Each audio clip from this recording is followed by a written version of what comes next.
What's going on, everybody? It is the one and only Q here from Retro Q Game with our 68th episode of our Quack Experimental Podcast. Now, I'm in a pretty bad mood. I've had a pretty shitty day.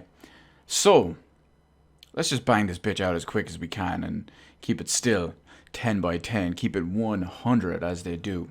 So, what are we talking about first? Well, we're going to look at Doom Eternal. Doom Eternal, you might remember, remember that game, a couple of months ago, and we're finally talking about DLC. Now, Doom Eternal was a good game. It wasn't as good as the the previous Doom 2016 reboot, but Doom Eternal was still a pretty good game, and it was still a pretty fun game. Now, they've learned from their mistakes, because thankfully there's story-based DLC, unlike the first, unlike Doom 2016, where everything was multiplayer DLC. But thankfully, this time around, we have multiple story-based DLCs. I think they said there's going to be 2 story DLCs and a multiplayer one. But regardless, the point is we have story DLCs, single-player campaign-based stuff. And we found out a little bit about it at the moment. Now, when I say we found out a little bit about it, we really kind of just got teased on the name and potentially what it's going to be and release dates or the reveal dates and stuff. But anyway, let's go into the details here. So first off, we have Doom Eternal, The Ancient Gods, Part 1. That's pretty much it. That's pretty much all we have at the moment. There is a full trailer coming on August 27th at 2 p.m. Eastern Time. That's 7 p.m. here in the real world on August 27th.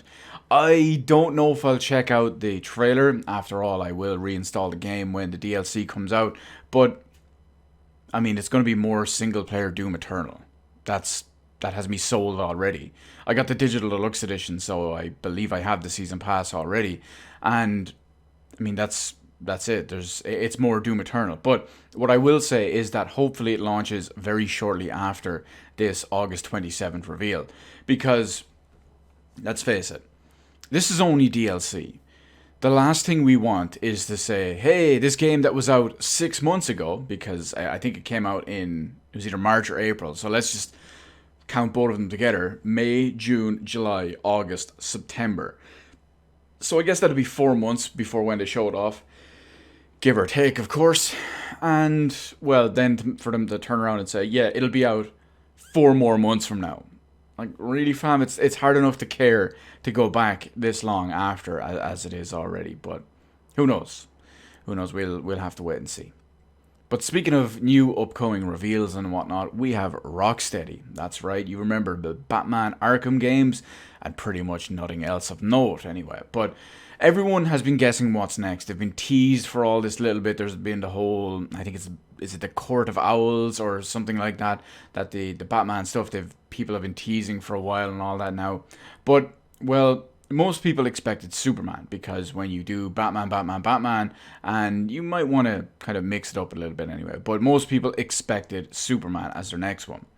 Now, that is not fully 100% the case yet. We don't fully exactly have 100% confirmation on what it is or isn't, but what we do know is that they have announced that it is a Suicide Squad game. Now, even though it's announced as a Suicide Squad game, the only existing teaser image they have up there has Superman on it. It's not Batman. It's Superman. At least I'm pretty sure it's Superman. One of you guys that's more versed in crazy, weird DC silhouettes, you let me know in the comment section, because as far as I know, I look at this and the first thing I see is Superman. But I could be wrong anyway. But I will say this. Expect it, in my predictions anyway at least, expect an announcement to say, hey, next gen launch title, baby. And because Sony are throwing money around for all this bullshit, maybe some timed exclusivity or some crazy, extra character they have on there. Who knows? It's Sony. They love buying up all this shit, and the fanboys will eat it up. But anyway, we do know a little bit more, or we will know a little bit more about it when they have the trailer and full reveal and all that. And it's going to be done at the DC Fandom on August 22nd. As far as I know, that is a digital conference, if you will, because, well, getting people together in this day and age in Corona Chan's neighborhood is just not really happening. But I'm curious to see what it is. Arkham Asylum was fantastic. Arkham City was amazing. Arkham Knight was pretty shite. But you see my point. The potential is there. Actually, you know what? That's not even, just to be real. Arkham Knight wasn't as bad as everyone makes it out to be. It was a perfectly serviceable Batman Arkham game in many, many ways. You know what's coming next, though. You know what's coming next. Having said that, the Batmobile was fucking dirt. Of course, there is the legendary PC port. Originally, of course, this has naturally been changed and, of course, has gone on to be the best version of the game, as always with every PC version. But, yeah. It's not as bad as everyone makes it out to be. It's not as bad as the memes. It's not as good as the other two. But it's nowhere near complete shite. Except for the driving sections. But one of the more interesting topics we have this week, that's not exactly just small little bits of potential upcoming reveals and whatnot, but we got 2K Games. Now, 2K Games, of course, are the company that were planning on increasing game prices for next gen. Now, they've actually turned around and backed down from the price increase, for now. At least, kinda, anyway. So, there are some caveats and all with that as well, but they're back to normal pricing for next gen. But in their statement, they kind of left themselves a bit of an open way out going forward. So basically what they said is, as you would expect, that they'll be evaluating on a game per game basis, and they believe that the price increase is necessary due to the amount of work and the value you get back from the games, yada yada yada. And of course, also remember that other companies plan to do this eventually too, likely after the 2020 next-gen console launch. Ubisoft are an example of this, where they said that they have no plans to increase the prices of their next-gen games in the holiday of 2020, which is when the launch is, so you can probably expect stuff to go up in 2021 and the like. Not only that, but of course it would be completely remiss of us to forget to mention that 2K Games are a division of Take-Two Interactive. If you don't know what 2K Games, and by knock-on effect Take-Two Interactive are, well, Take-Two Interactive, the parent company, yeah, they're the ones that make Grand Theft Auto. They're the ones that have sold the second most highest selling game of all time, GTA 5.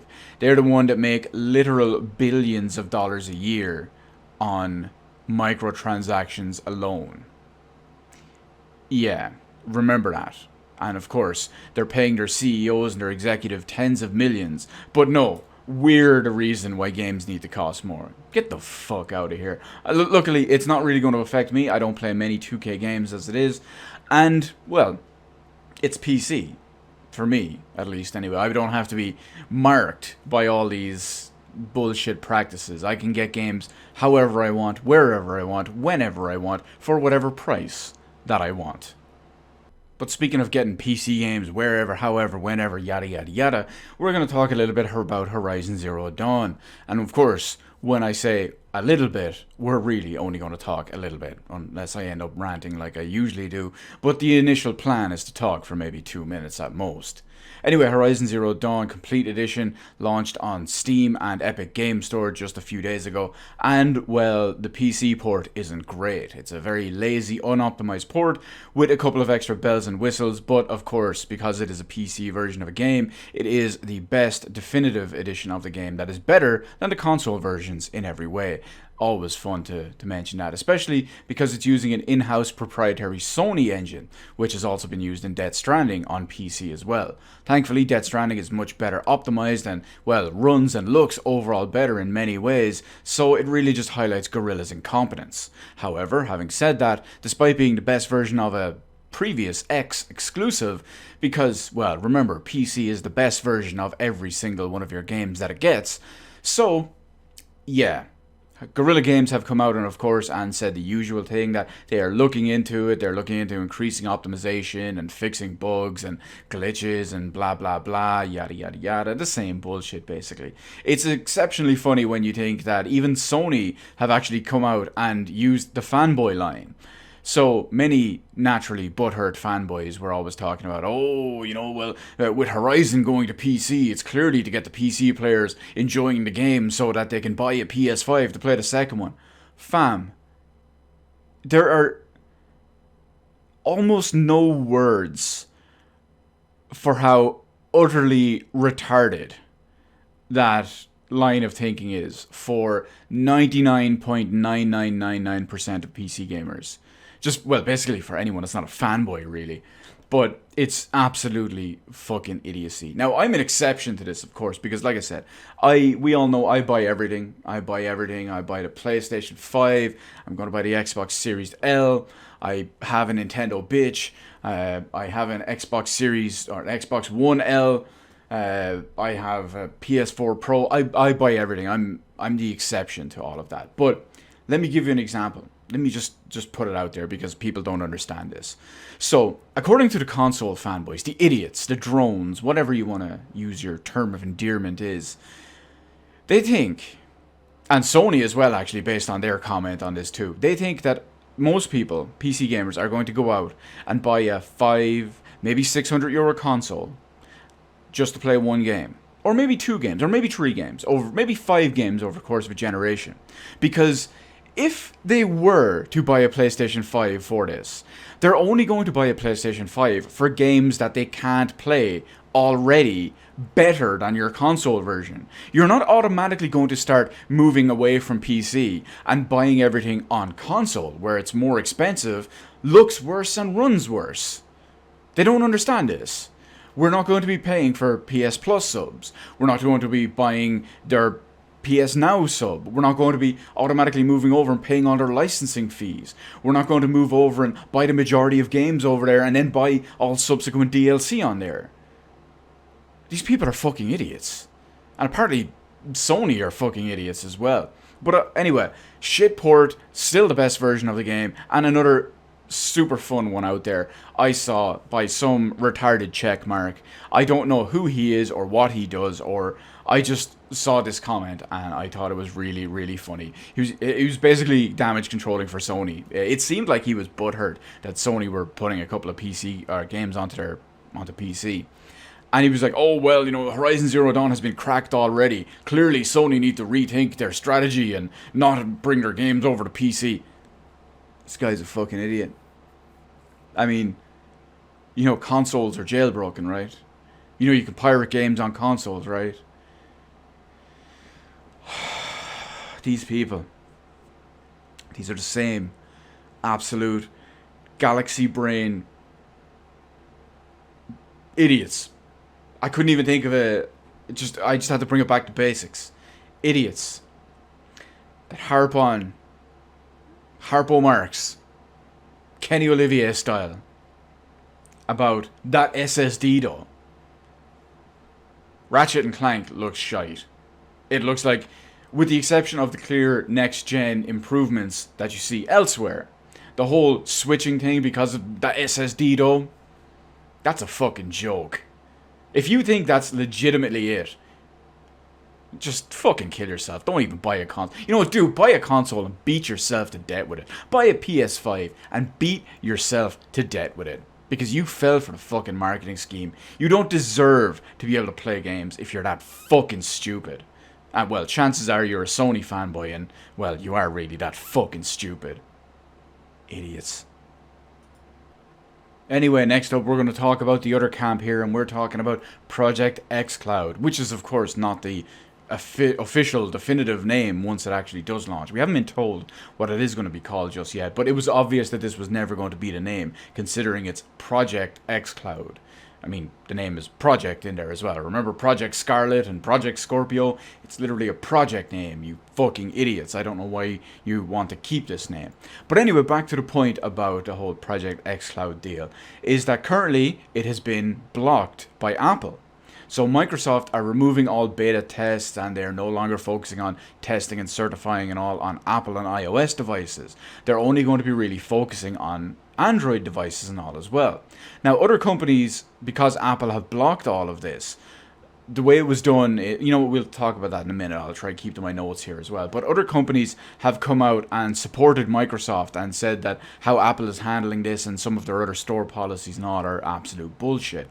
But it's really, really weird because Apple want every game listed and available, every game on the Project Xcloud service to be listed separately and be available separately and be rated separately. But that doesn't really apply, considering that despite the Project Xcloud app being available on there, the games are only available through the app itself. They're not available separately and all as well, so it shouldn't really apply, because it doesn't apply to other platforms and other services that work in the same way, like say Netflix or even Google Stadia, although I guess Google Stadia doesn't count because no one uses it. But the point is that none of these other services that work in the same way, none of this is applied to them. Just Microsoft. It's almost like they're still holding a grudge for being a piece of shit company and an absolutely laughable joke of a company that is Apple, just because Microsoft are trouncing them and Microsoft are the real one and Apple had to fuck off and just be hip. I was going to call them wow, I can't even speak. Hippies and hipsters at the same time, and it just came out awfully anyway. But basically, Microsoft have just said, fuck you, Apple. They put out a statement about the whole thing, and they said that, you know what, Apple are fucking us over. Fuck Apple, fuck their policies, fuck everything. We're going to Android. Boom. Partnership announced with Samsung. Samsung is new best friend. Boom. What's that old meme? No longer friends with Apple. See you later. But anyway, they made a big special offer and a big special deal with the new upcoming Note 20 Ultra. My S20 Ultra is feeling a little bit hurt at the moment, but well, it's not really, because Project Xcloud is for fucking goons and no one actually wants to use it, and they just want to pretend to use it because, well, they gotta get those tickets from Phil for the fan fest that aren't really happening, I guess. And in our last little news topic anyway, there's not really much to talk about with this one, but other than potentially some big eventual movements in the PC hardware business, or at least some types of PC hardware business. You'll understand why. We're going to talk about that now in a second. But the company ARM, you might remember ARM, they make the, well, ARM-based CPUs, so you've got the x86 Intel stuff, and you got the x86 AMD stuff, and then you've got smaller chips that are ARM-based processors. They're usually in smaller, more niche devices and things like that, or netbooks and things like those. Nothing super important or super major. But what is important, or what is interesting at least anyway, is that ARM are allegedly up for sale with a couple of interesting parties, or with a couple of questionable parties who are interested in this. Now, the big one is Nvidia. Nvidia, of course, is the number one GPU maker and makes the best GPUs in the entire world. And the sooner they bring out their RTX 3090 Ti Super Ultra Mega Hyper Deluxe Remix 2.0 edition, I can hurry up and fucking buy it. Do it, Jensen. Do it. Anyway, back to our topic at hand. But not only would that be very, very interesting, because that way you would have Nvidia making dedicated GPUs. You would also have them making, I guess you can almost call them like system on a chip. Things that they already make, like the Tegra, like that piece of shit in the Nintendo Switch. But that's technically a CPU and GPU all in one.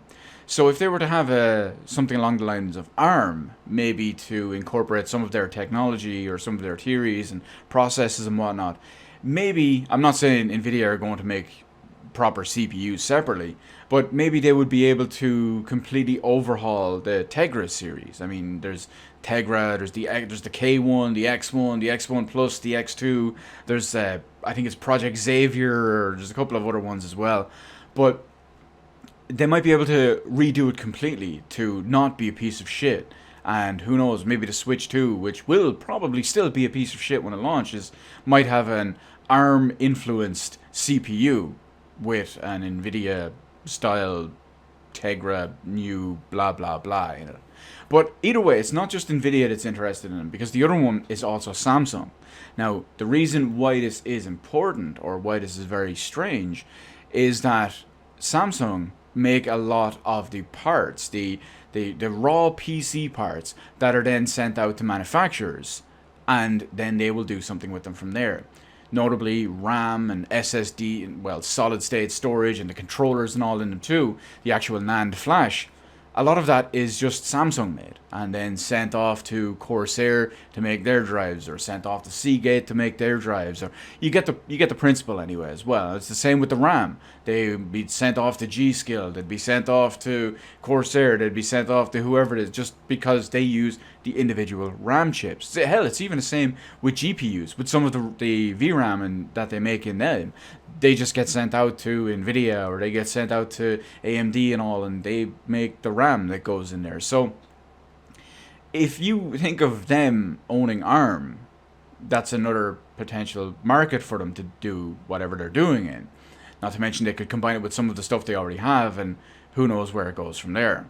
But anyway, that's down the line. Going to keep my eye on this kind of thing. But having said that, we are here at the end, the best segment, the reason why everyone is stuck around for this entire thing. Every week, Q, what's going on, what's up, what's going down, what's the 411, what is going on, what are you playing? Well, this one is a nice, very, very short one, just like we had last week, because it's pretty much all just P4G yet again. In fact, with one small exception, which we'll talk about briefly, I don't think I have played anything other than P4G this week. I am about 40 plus hours into the game at this point. Massively enjoying it, loving it, because, well, P4G is amazing, and I can't wait to finish it again. I'm going for the true ending this time. I got the bad ending last time because I'm sure many of you have heard me talk about it before, but P4G is the first game that made me make an emotional choice and beat out my rationale, even though I knew that was the case, because, well, them feels though. So I am going for the true ending this time. I've already got, from what I understand and what I read somewhere a long time ago, I believe I have the true ending locked in at this point, as long as I don't make the bad choice. Once that comes up, obviously I know what that bad choice is, so I'm going to make the good one, and then that would give you the good ending, but I have the extra additional thing that will give me the true ending, if what I remember from several years ago is correct anyway. But that's pretty much it. The only other thing I did attempt to play, not even properly play, this week was Horizon Zero Effort PC port. And I turned it on, watched the unskippable cutscene, hit up the benchmark a few times, was disgusted, and hit up a refund and made a video about it. But yeah, we'll see. Maybe I'll brute force it when I get my RTX 3090 Deuce Ti Super Mega Edition FES. But until then, get the fuck off my computer, Horizon Zero Dawn. I don't support that cheap-ass, broken-ass, crappy-ass PC port kind of shit, even if it is the definitive version of the game and significantly better than console in every way. But anyway, that's it. That is our episode 68 of our Quack Experimental Podcast. I'm going to bounce out of here as quick as possible because, let's face it, I am not in the mood for any of this crap tonight. So, you know the drill. Comment section below. Salt, butthurt, praise, questions, comments, whatever it is, that question I asked you guys earlier, to hit me up and give me the proper details and all. Is it Superman? Is it not Superman? I'm sure someone else knows that better than I do. Comment section below, you know the drill. I'll see everyone next week, of course, when we upload another one of these bad boys. So hit the appropriate button. Let me know how I did on the video. Hit the subscribe button if you feel like it, if you want to catch one of these useful little things that they come up every single weekend. And in the meantime, remember, winners don't play switch ports.